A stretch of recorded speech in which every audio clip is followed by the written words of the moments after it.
তরকারি বসাবো, কড়া বসিয়ে দিয়েছি, তেলও দিয়েছি। চিংড়ি মাছটা আগে ভেজে নেব। তেলের মধ্যে চিংড়ি মাছ দিলাম। কড়া চিংড়ি বন্ধুরা, নদীর বড় বড়।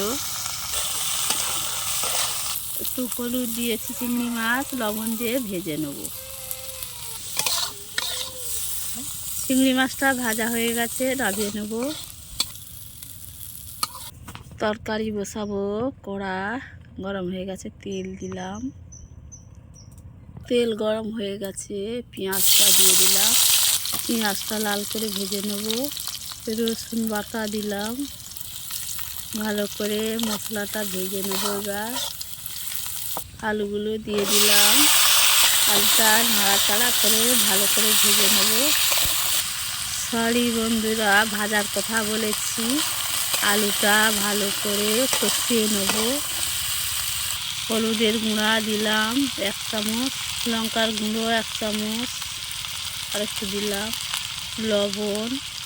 ভাজা মশলার গুঁড়ো একটু ছড়িয়ে দিলাম।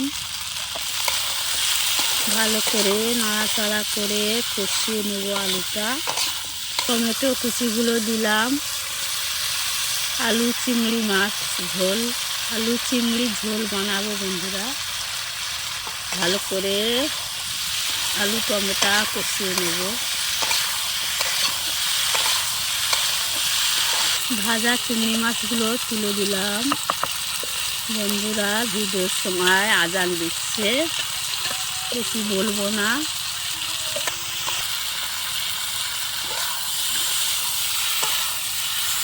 আলু চিংড়ি ঝোল কষানো হয়ে গেছে। আর একটু পরে পানি দেবো। পানি দিয়ে দিলাম। কিছুক্ষণ এবার ঢাকা দিয়ে রেখে দেবো।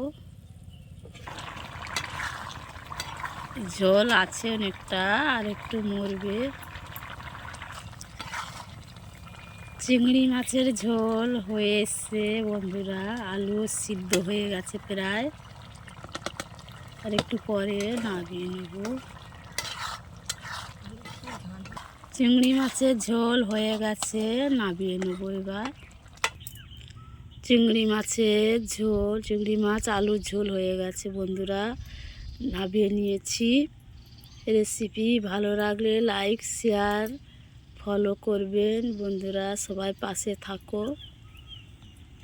একটু ভাজা মশলার গুঁড়োটাও দিলাম।